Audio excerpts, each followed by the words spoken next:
Namo Buddhaya. The Satasahasrika Prajnaparamita Sutram, the large sutra of perfect wisdom, the chapter 63rd, many questions concerning the duality of dharmas. Ninefold discrimination of the object. Discrimination of condensed and detailed cognition. Subhuti. A bodhisattva should be trained in many stations, and yet he should not be trained in anything. The Lord. So it is, Subhuti, so it is. A bodhisattva should be trained in many stations, and yet he should not be trained in anything, for the dharmas in which the bodhisattva should train cannot be apprehended. Subhuti. A bodhisattva who wants to know full enlightenment should, in what the Tathagata has taught about dharmas briefly and in detail, study those 6 perfections and in brief and in detail. After he has studied them, he should become thoroughly familiar with them in his speech, and then repeatedly consider them with its mind, but in such a way that the dharmas which constitute thought and its concomitants do not precede the Lord. So it is, Subhuti. So it is. A bodhisattva who trains briefly and in detail in these 6 perfections will also cognize all dharmas briefly and in detail, Subhuti. And how will he do that? The Lord. When he cognizes the suchness of form, etc., briefly and in detail, he will in that way cognize all dharmas briefly and in detail. Subhuti. What then is the suchness of form, etc.? The Lord. That suchness of which no production, abiding, or alteration is conceived.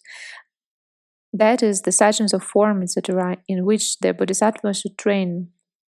When he knows the relative limit, a bodhisattva will cognize all dharmas briefly and in detail. Subhuti. What is that relative limit, Lord? And no limit is the relative limit. When he trains in this limit, a bodhisattva will cognize all dharmas briefly and in detail. When he cognizes the dharma element, a bodhisattva will cognize all dharmas briefly and in detail. Subhuti. What is that dharma element, the Lord? And no element is the dharma element. Of what dharma element no cutting off is conceived and no limitation. When he courses thus and cognizes the dharma element, a bodhisattva will cognize all dharmas briefly and in detail. Subhuti.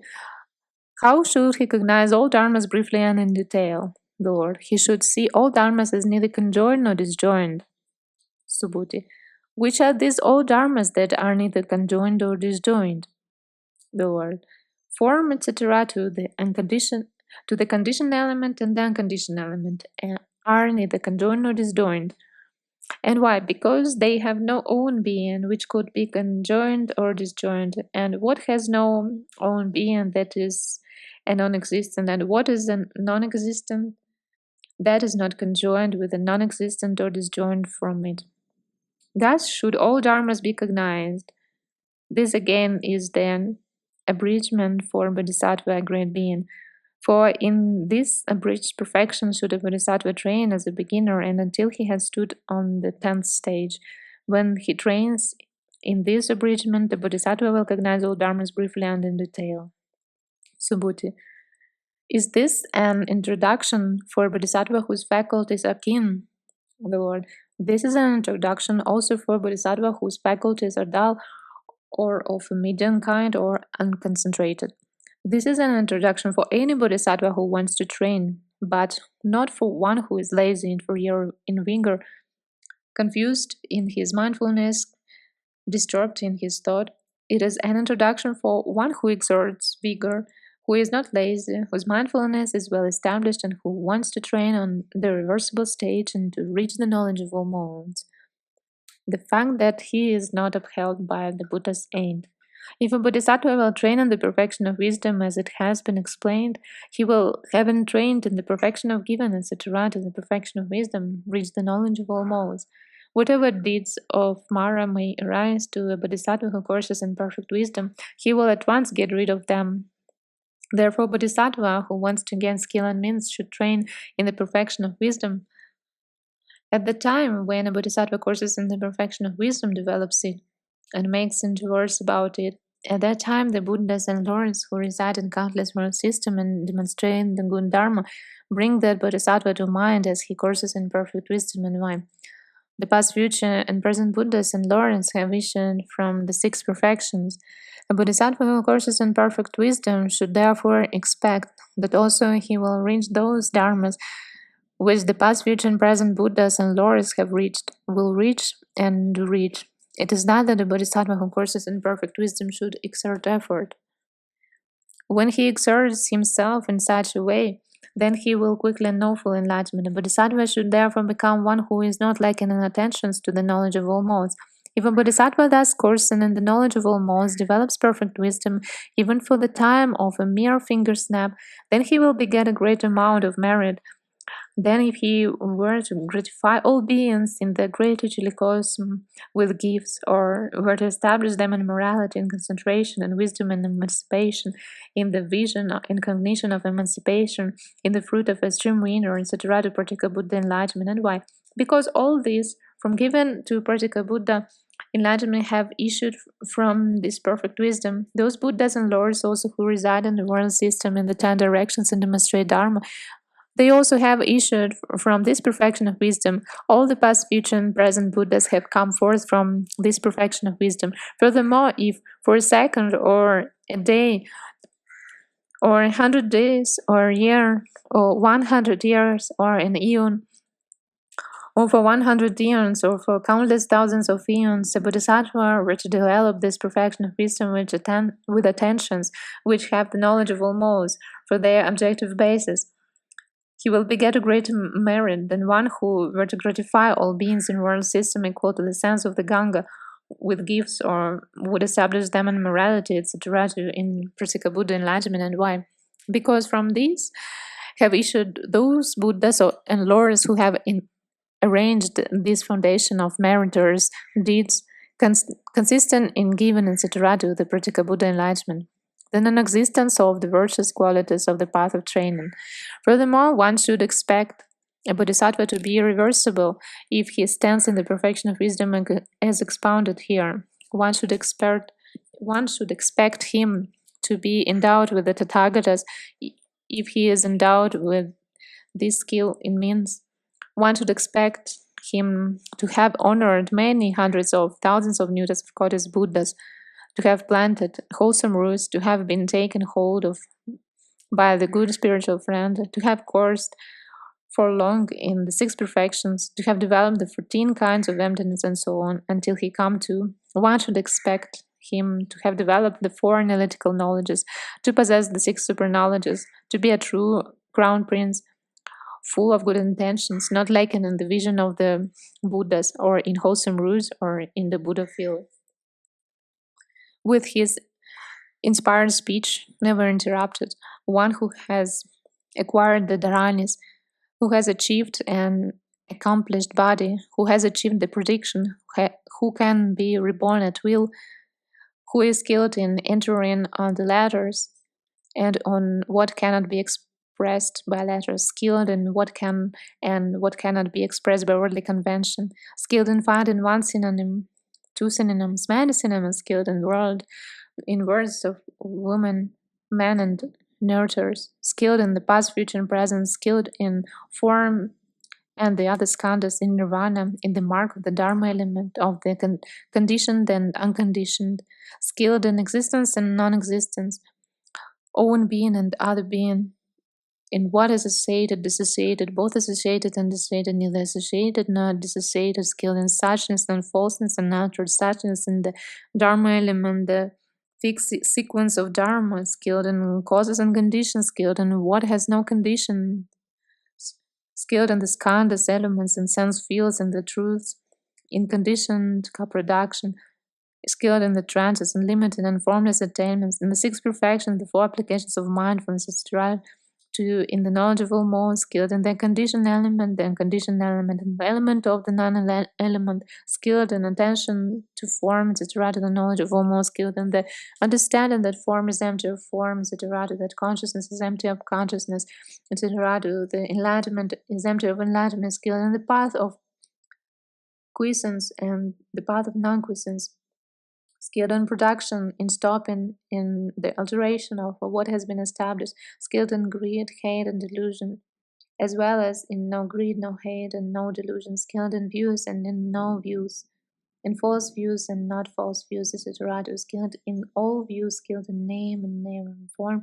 in objective support, in the decisive condition, in modes and marks, in ill origination, stopping on the path, in the hell's animal birth, world of Yama, men and gods, skilled in the path which leads to beings, being reborn as man, and the gods in the path which leads to rebirth among the gods, in the fruit of a stream winner, in the path which leads to the fruit of a stream winner, etc. In arhatship, in the path which leads to arhatship, in particular Buddha enlightenment, in the path which leads to particular Buddha enlightenment, and the knowledge of the modes of the path, in the path which leads to the knowledge of all modes of the path, in the knowledge of all modes, in the path which leads to the knowledge of all modes, in the faculties and the perfection of faculties, skilled in quick wisdom, keen wisdom, swift wisdom, penetrating wisdom, vast wisdom, and unequaled wisdom, skilled in the past, future, and present period, skilled in means, skilled in the intentions of beings and their earnest intentions, skilled in the meaning, skilled in the method, skilled in the establishment, in the triple vehicle. These advantages Subhuti should be expected of that Bodhisattva, that great being, when he courses in perfect wisdom. The non-existence of the virtuous qualities on the path of vision aspires for it. The non-existence of the virtuous qualities on the path of development develops it. The cognition of the path of training, Subhuti. How, O Lord, should one course in perfect wisdom, how aspire for it, how develop it? The Lord. One should course in perfect wisdom through the calmness of form, etc., through its voidness, its vanity, its insubstantiality, the cognition of the path of vision. You ask, Subhuti, how one should aspire for the perfection of wisdom, through the aspiration for the emptiness of space, the cognition of the path of development. You ask, Subhuti, how the perfection of wisdom should be developed, to the undeveloped of development, the second discrimination of the object, the non-production of the thought of enlightenment, Subhuti. For how long must that Bodhisattva course in perfect wisdom, Lord? From the first thought of enlightenment onwards, the non-attention to the terrace of enlightenment. Until he is seated on the terrace of enlightenment, he should course in perfect wisdom, aspire for it, develop it. The non-attention to the vehicle of the disciples and particular Buddhas. Subhuti. How should one then course in perfect wisdom while given opportunity to thoughts of another kind? The Lord. One should course in perfect wisdom as one who doesn't give an opportunity to other acts of intention, and so one should aspire for it and develop it. The non-attention to full enlightenment. Without ever abandoning the attentions to the knowledge of all modes, should one course in perfect wisdom aspire for it and develop it, but in such a way that the dharmas which constitute thought and its concomitants do not proceed. Subhuti. Will then one who courses in perfect wisdom aspires for it and develops it reach the knowledge of all modes? The Lord knows, Subhuti, the development. Will then one who develops in to reach it? The Lord knows, Subhuti. The non-development, Subhuti. Will then someone reach it who doesn't develop it? The Lord knows, Subhuti. Subhuti. Will then someone who both develops and doesn't develop reach it? The Lord knows, Subhuti. Neither development nor development. Subhuti. Or one who neither develops nor develops it. The Lord knows, Subhuti. It is not considered as it reality is. Subhuti. How then can he never reach the knowledge of all modes? The Lord as suchness. Subhuti. How suchness? The Lord as the reality limit. Subhuti. How the reality limit? Lord as the Dharma element. The first discrimination of the subject. The conceptual existence of beings. Subhuti. How the Dharma element? Lord as the element of a self, of a being, of a soul, of a person. Subhuti. What then is the element of self, of a being, of a soul, of a person? The Lord. What do you think, Subhuti? Can one apprehend a self, a being, a soul, or a person? Subhuti. No, Lord. The Lord. When one cannot apprehend a self, a being, a soul, or a person, how can I make people conceive on the element of a self, a being, a soul, or a person? In this way, without conceiving the perfection of wisdom or all dharmas, one will reach the knowledge of all modes. Subhuti. Are then the six perfections inconceivable? the Lord. Not only in the perfection of wisdom inconceivable, but so are all dharmas, be they conditioned or unconditioned, be they disciple dharmas or particular Buddha dharmas or even Buddha dharmas. Subhuti, if all dharmas are inconceivable, how can one conceive the hells, the animal kingdom, the world of Yama, men or gods? How the stream winners, etc., to the fully enlightened Buddhas? The Lord, what do you think, Subhuti? Can one apprehend the concept of a being? Subhuti, no, Lord. The Lord, how then, if beings cannot be apprehended, can one conceive of the hells, etc., to the fully enlightened Buddhas? It is thought that a Bodhisattva who courses in perfect wisdom should train in dharmas which are inconceivable. The conceptual existence of dharmas. Subhuti. Should then a Bodhisattva who courses in perfect wisdom not be trained in form, etc., in the knowledge of all modes? The discrimination of emptiness. The Lord. He should be trained in form, etc., without adding or subtracting anything. Subhuti. How should he be trained in form, etc., without adding or subtracting anything? The Lord. He should train in non-production and non-stopping. Subhuti. How should he train in that? The Lord. He should train in what has not been brought about, and there should be no development, no undevelopment of the karma formations. Subhuti. How should he train in what has not been brought about? The Lord. By seeing all dharmas as empty of own marks.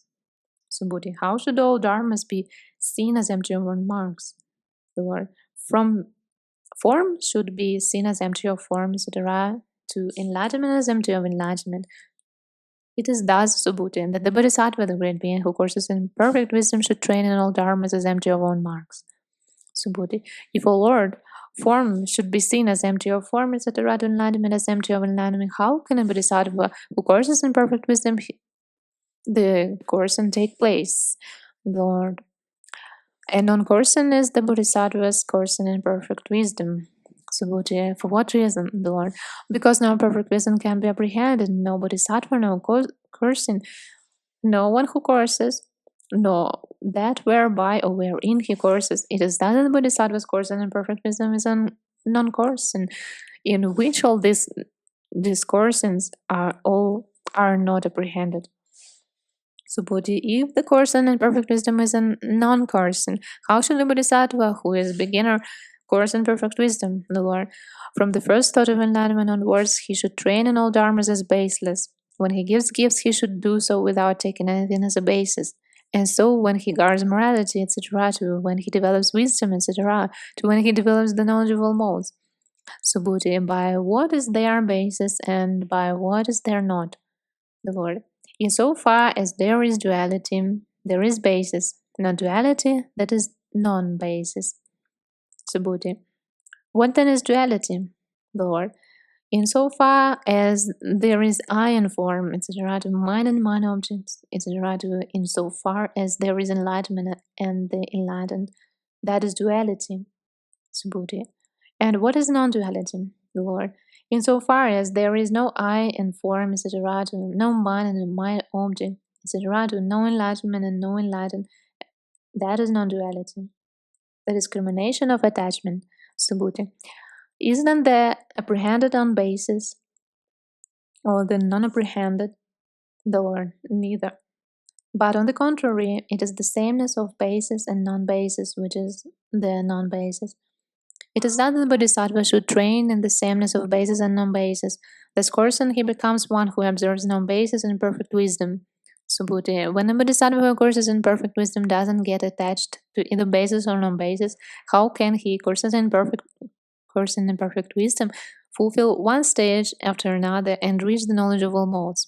The Lord. A Bodhisattva coursing in perfect wisdom who stands on a basis doesn't fulfill the stages one after another because he cannot possibly do so. And why? The perfection of wisdom has no basis, enlightenment has no basis, and he also cannot be apprehended who courses in perfect wisdom. It is thus that the Bodhisattva should course in perfect wisdom. The discernment of dharmas, Subhuti. If no perfect wisdom can be apprehended, no enlightenment, and also no one who courses towards it, how can a Bodhisattva who courses in perfect wisdom effect a discernment of all dharmas, determining this is as form, that is as feeling, etc., that is enlightenment? The Lord.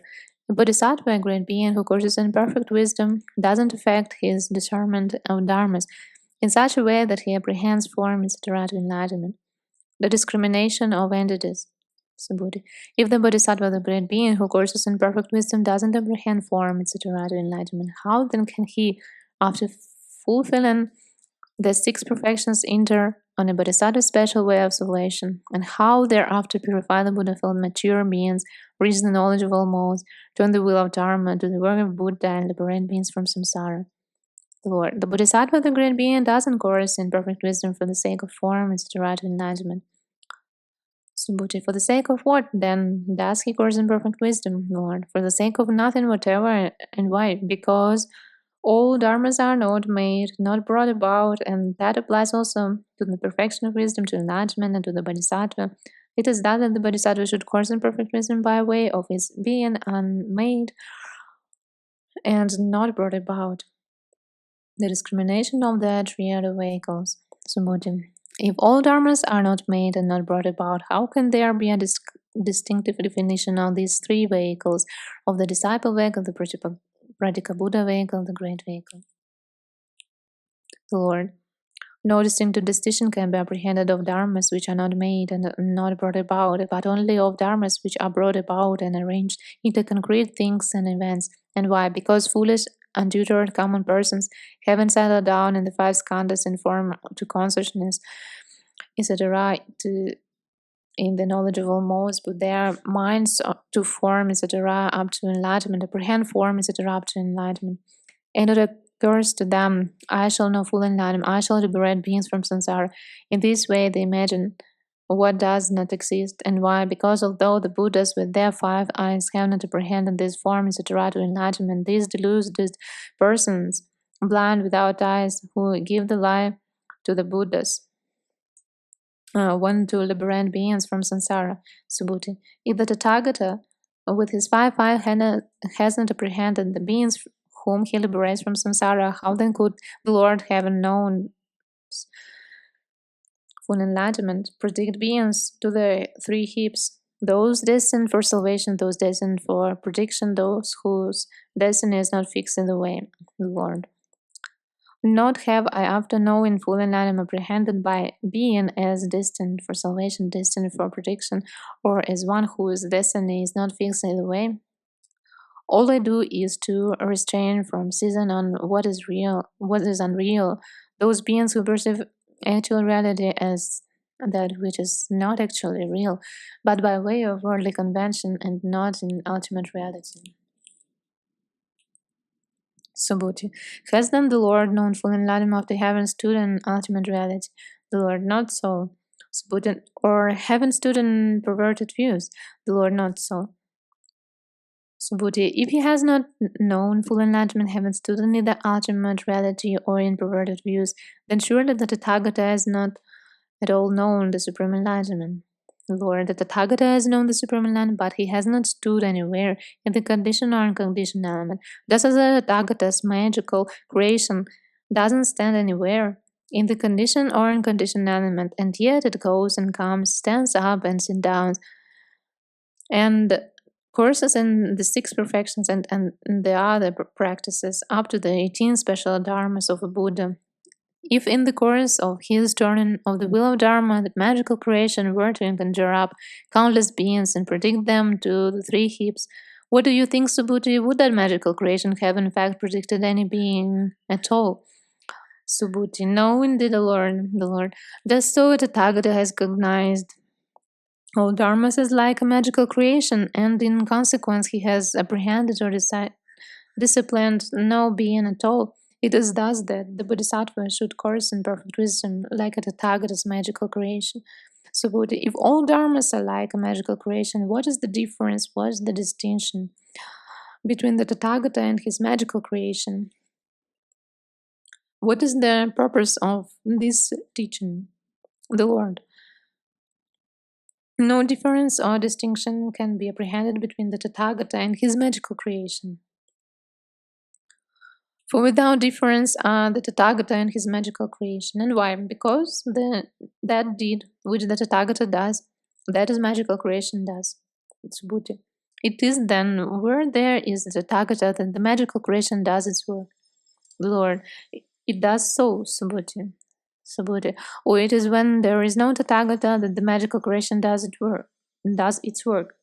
Lord, let us assume that with calm determination the Tathagata, without apprehending the Bodhisattva, had conjured up the Tathagata frame and then gone to final nirvana. That magical creation had then, for up to an eon, done a Buddha's work. Therefore, after having been predicted that Bodhisattva, that great being, would be called one who has won final nirvana, nevertheless that magical creation undergoes neither production nor parinirvana. It is thus that the Bodhisattva should course in the perfection of wisdom, with the firm belief that all dharmas are like magical creations. The non-purity of his acceptance of offerings. Subhuti. If there is no difference between a magical creation and a Tathagata, how can there be a perfect purity of the nations? For there are beings, desirous of merit, desirous of nirvana, who establish for a Tathagata a donation which never again becomes extinct until they have all entered nirvana, in the realm of nirvana which leaves nothing behind. Can just so also of the magical creation a donation be established which never again becomes extinct until all the donors have entered nirvana, in the realm of nirvana which leaves nothing behind? The Lord. The dharmic fitness by which the Tathagata becomes worthy of the donations of the world with its gods, men, and asuras, and that very same dharmic fitness also the magical creations become worthy of them.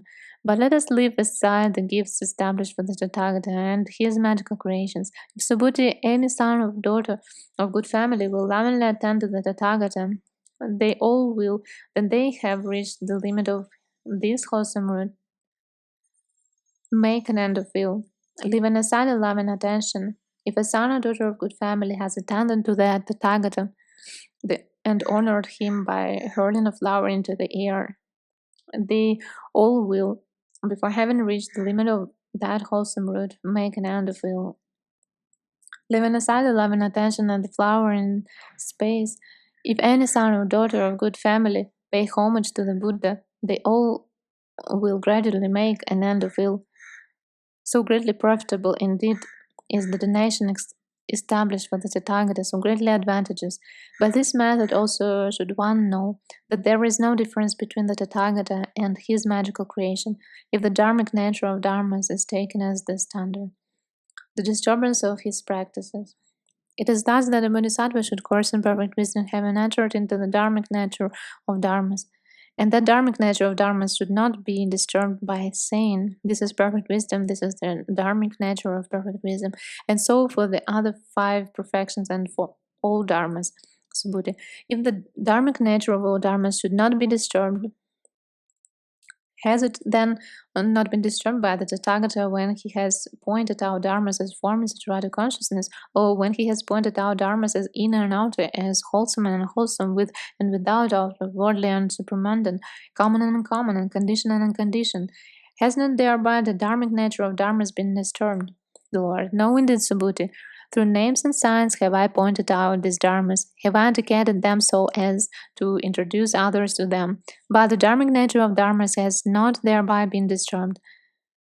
Subhuti. If names and signs are used for the sake of introducing others to the dharmas named, how then can dharmas, which are obviously nameless and signless, be verbally expressed through names and signs, the sound discrimination of the subject in general?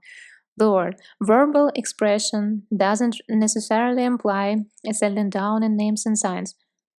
Only with reference to suffering do I use verbal expressions, not for the settling down in name and sign. For the Tathagata or his disciple doesn't settle down in name and sign. If name could settle down in name, sign and sign, emptiness and emptiness, the signless and the signless, the wishless and the wishless, suchness and suchness, the reality element and reality, the dharma element and dharma element, and condition in the unconditioned, then the Tathagata or his disciples will settle down in name or sign.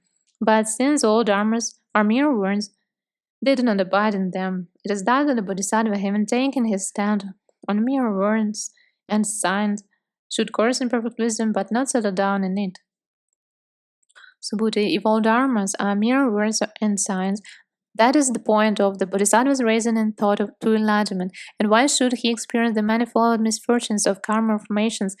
Why go on the pilgrimage of Bodhisattva and give various gifts, guard morality, etc., to develop wisdom, course, and emptiness, etc., to fulfill the great friendliness and the great compassion?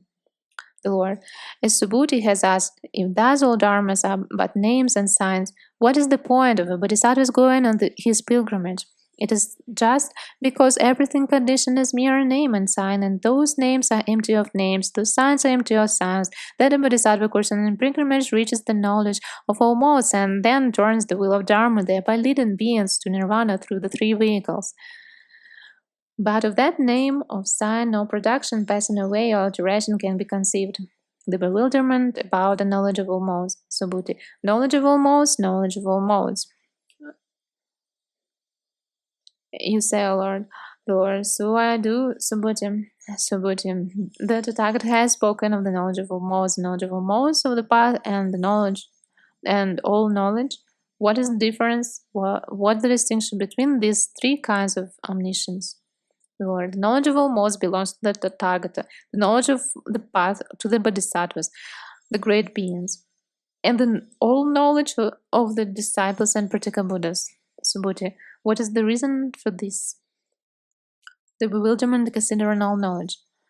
The Lord, everything that there is, both inner and outer dharmas, that has been cognized by the disciples and Buddhas, but not all the path and not in all respects, as Subhuti has asked.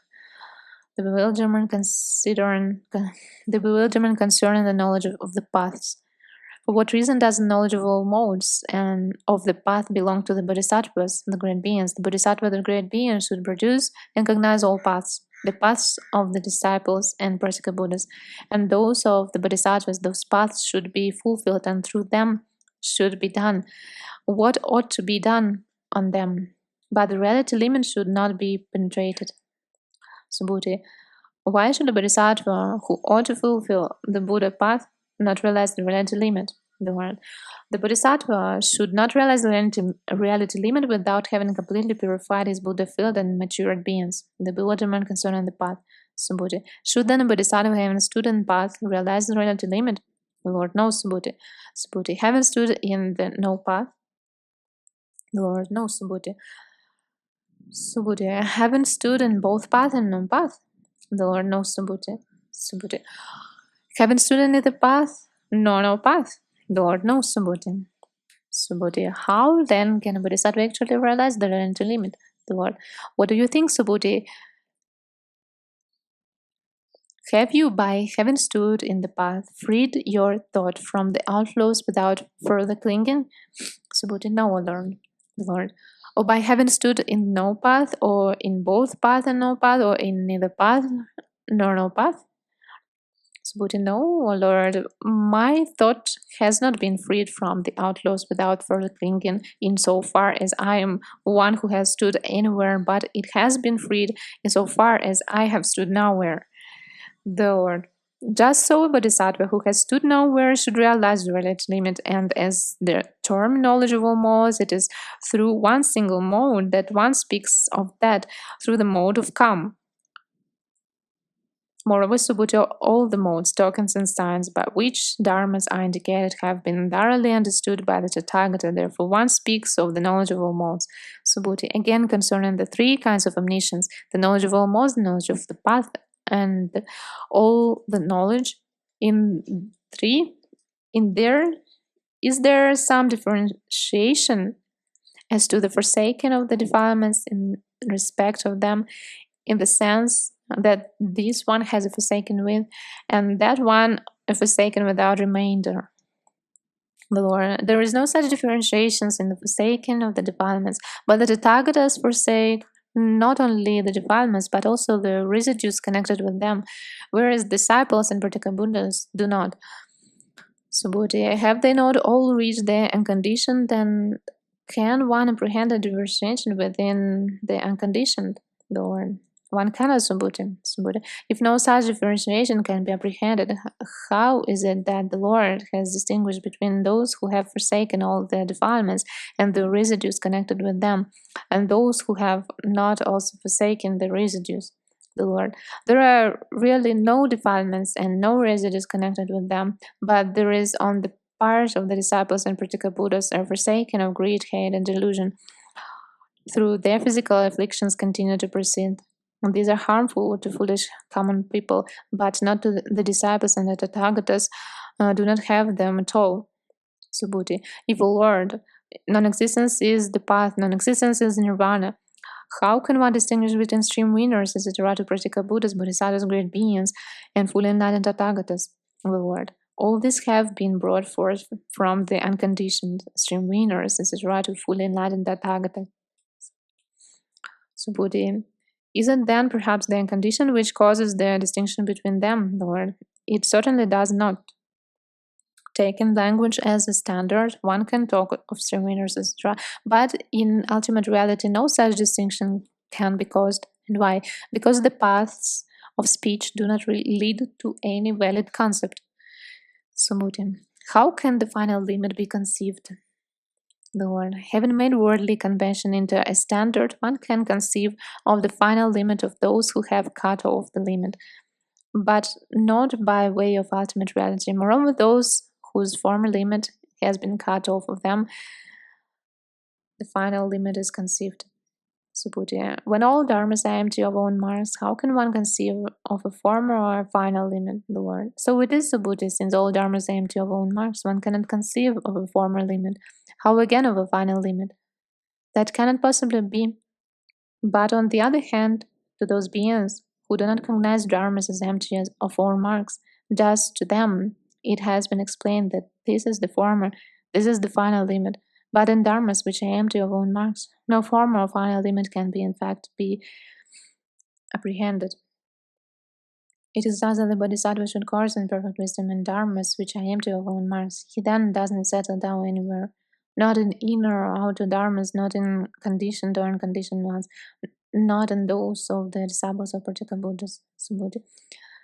In what sense does one speak of the perfection of wisdom, Lord? It has reached the highest perfection of all dharmas. In that sense, one speaks of the perfection of wisdom. And furthermore, it is through this perfection of wisdom that all disciples, particular Buddhas, Bodhisattvas, and Tathagatas have gone beyond all dharmas. Do go beyond, will go beyond. In that sense, one speaks of perfection of wisdom. Moreover, in the ultimate sense, the objectivity of dharmas is unbroken. Through this perfection of wisdom, the Tathagatas have not apprehended the beyond in all dharmas. In that sense, one speaks of the perfection of wisdom, the bewilderment concerning the conjunction with and the distinction from suchness. Furthermore, in this perfection of wisdom, suchness is contained, the reality element, the Dharma element. In that sense, one speaks of the perfection of wisdom. Furthermore, perfect wisdom is not conjoined with any Dharma nor disjoined from it. It is not definable nor undefinable,